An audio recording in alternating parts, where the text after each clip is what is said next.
was sent the script for the kindergarten teacher in a pretty conventional way. They just approached me about it, and I had a sort of a rare reaction. I've had it before, but where really contained inside the script was, I think, the possibility of telling a really complicated, interesting story. Sometimes, I'll be approached about something and it won't be in the script. It'll be sort of partially in the script, but Robert Duvall and Jeff Bridges are in it, or whatever it is. In this case, I didn't know Sarah Colangelo at the time, but she had written something that I just knew when I finished it. I was like, I need to do this. I have a lot of thoughts about preparation. It shifts and it's changed a lot as I've changed and shifted. I think there came a time when I was maybe like 35, 36, a few years ago, where I really understood how to work. I would just break down a scene into what is the event of the scene and what do I need and what are my obstacles, kind of classic way of looking at a scene.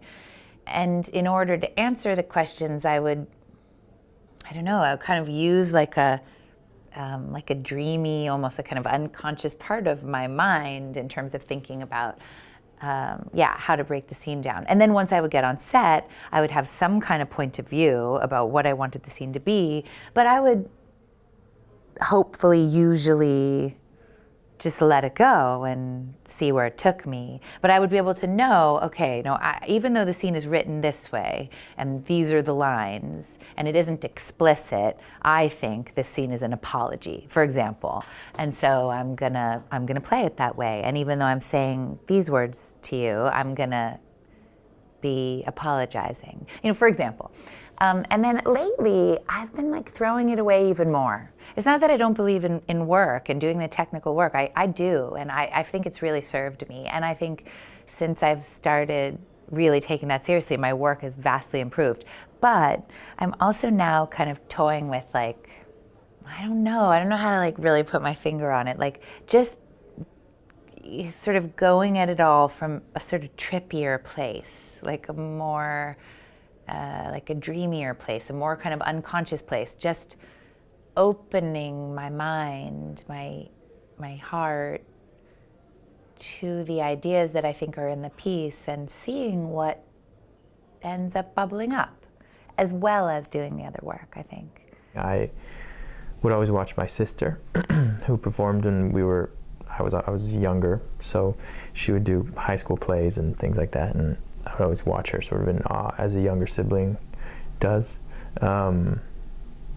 And I remember really sort of around the dinner table, I think, there was a sort of sense of performance at times of like reenacting the day, and then quickly I got into it in school, and then even sort of more quickly than usual, or the usual person, I started trying to do it professionally. And by the time I was 10 or 11, I was had a little role in a movie, and continued to go to school. And then by 15 or 16, I landed my first sort of large role in a movie, this film October Sky. But I think it really began watching my sister, and just my parents' love of performers and actors, and maybe being sort of infected by that.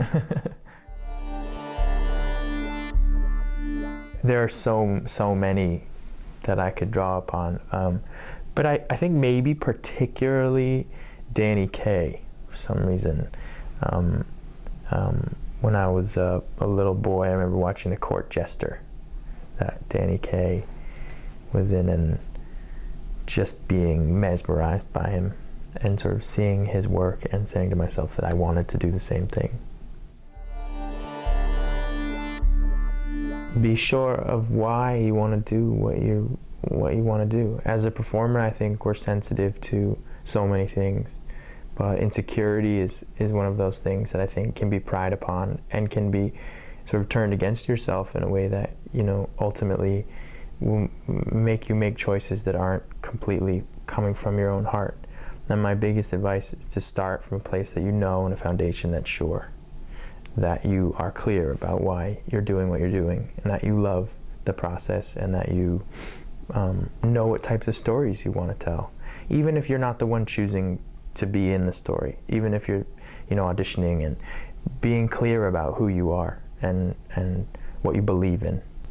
Be very sure and clear about how you feel as a human being, because your feelings are all you really have, and they are your guide in everything that you do, even when you're creating a character.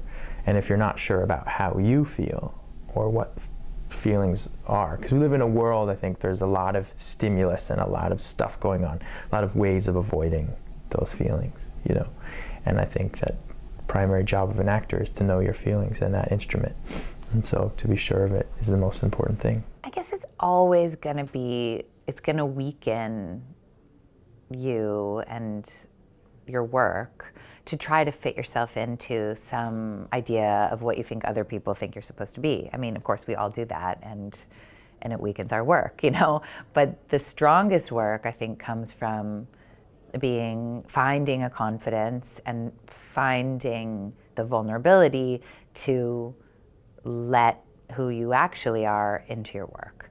And I actually think vanity, which of course we all have vanity, so I relate to all of this, can be really problematic in terms of work. And sometimes I see actors, it's like we all respond to what's human. We also respond to beauty, of course, but I do anyway. I see someone whose body looks real, whose face looks real, whose makeup is a little messed up or has some wrinkles, and I recognize humanity in it, and the work is stronger.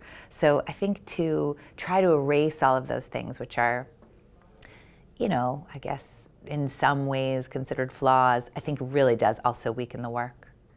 But the other thing I would say, this is more of an acting thing than like a life thing. But I find if I'm ever just only meaning the literal meaning of the words, I'm like bored and it's not that good. What I think makes work that I like to watch of my own and of other people's is when you have some other motive. You are saying the words and you mean them, but there's at least one other thing going on that you're trying to communicate to the other person you're working with, or that is important in the scene. It's not about a genre or about even sometimes a specific character. It's if I feel that there is an honesty and a sort of beating heart that exists underneath material. So often you can say, oh, well, I really want to play a cop, but that isn't really, to me, the reason why, for instance, a movie like End of Watch, I gravitated towards it, because not only somebody like David Ayer, who I think is so brilliant as a writer and as a director, but I think what really drew me to it was the relationship and the heart in the middle of this film. We've seen so many cop genre movies, and this is different because of that friendship, and the friendship could be taken out of that car and put in any other context. And I think I look for that in everything I do, some sort of sense of honesty and truth between characters. Someone said to me once that and I know that my mother being a screenwriter, she's not going to agree with me on this, but that, great movies have been made out of mediocre scripts, and not great movies have been made out of great scripts, so there is something in that process, because there is a general kind of philosophy that you need a great script, which I agree with. I totally agree with. But ultimately, I think you need an energy. You need a drive and a belief in what you're doing. And that belief, whatever that is, can change an entire film. It can change anything, really. For a long time, I was looking for a sense of resolution at the end of a movie, or the sense of resolution at the end of a scene, or, feeling like, as Chris Cooper once said to me when I was working with him, is never having any regrets. I think that's impossible. In a way, there is no resolve. The thing about making a movie in particular, and then I think actually being on stage now, it's kind of illuminated more when you're on stage, is the sense that you never fully get there, and it's a constantly searching for that thing. You get behaviors and pieces, and it comes together, but you never really do. I think there are specific instances. Like, I remember trying to break through this scene in this movie I did with David Fincher's movie Zodiac, where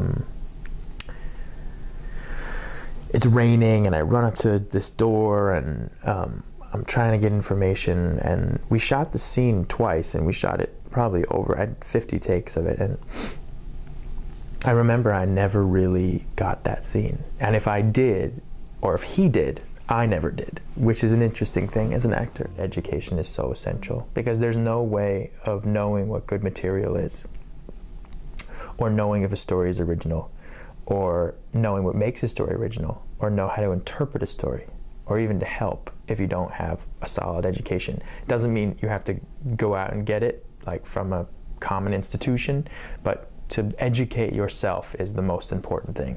Otherwise, you'll be making blind choices that you're not sure about. Through all the beauty that is what I can see from somebody like, who I admire so deeply, someone like Paul Newman, or that your life is everything. And, you know, with all of the lights and all the stuff and the all-consuming thing that is the business of making movies, you know, so often you can get sidetracked from that because it's so enticing and amazing. It's amazing people involved. But ultimately, your life, your family, and those things are the priority.